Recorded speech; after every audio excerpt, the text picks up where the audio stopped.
是他此生最绝望的时候。他不明白妈妈为何不理自己。残疾的小猫望着妈妈远去的背影，在台阶下大声地哭泣：妈妈，请别丢下我！为了去追猫妈妈，他拼命地往上爬，用尽了吃奶的力气，好不容易才爬上去，可不争气的后半身还没爬几步，又被下一个台阶挡住了去路。眼睁睁地望着妈妈远去，却无能为力，他只能无助地哭泣。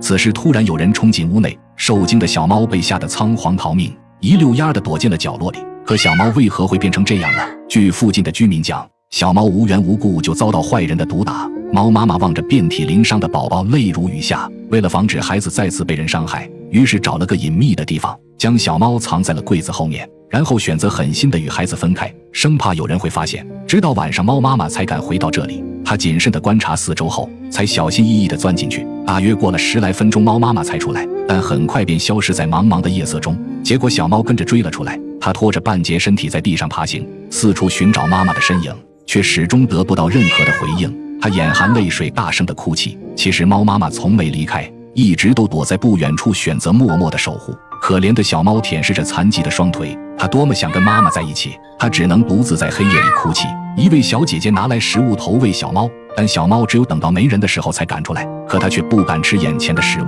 而是大声地呼喊猫妈妈。小猫只有等猫妈妈回到身边，它才能安心地吃饭。为了营救重伤的小猫，第二天人们带来了网具，猫妈妈依旧守护在远处的围墙上，注视着大家的一举一动。当人们将角落里的柜子挪开时，蜷缩在地上的小猫望着眼前的人类，一副害怕的表情。当小哥将它抱起来的时候，小猫拼命地挣扎，还奶凶奶凶地朝人吼叫。被人装进笼子里的小猫，它无助地望着远处的妈妈，多么希望妈妈快来救救自己。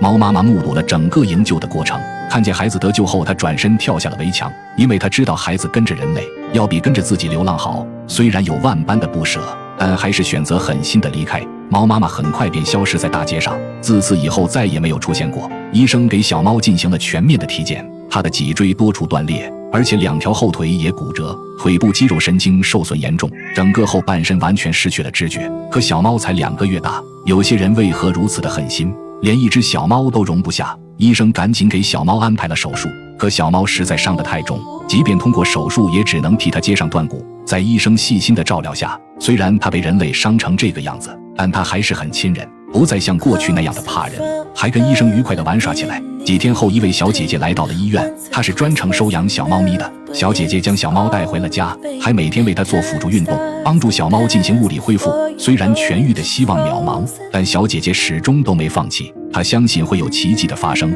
功夫不负有心人。在女主不断的坚持下，小猫的后半身终于有了知觉。或许某天小猫真的能康复。为了能让小猫自由的行走，女主专程为小猫定制了轮椅。刚开始小猫还有些不习惯，但在小姐姐耐心的帮扶下，聪明的小猫咪很快就学会了。它再次感受到了奔跑的快乐，终于可以不用到处爬。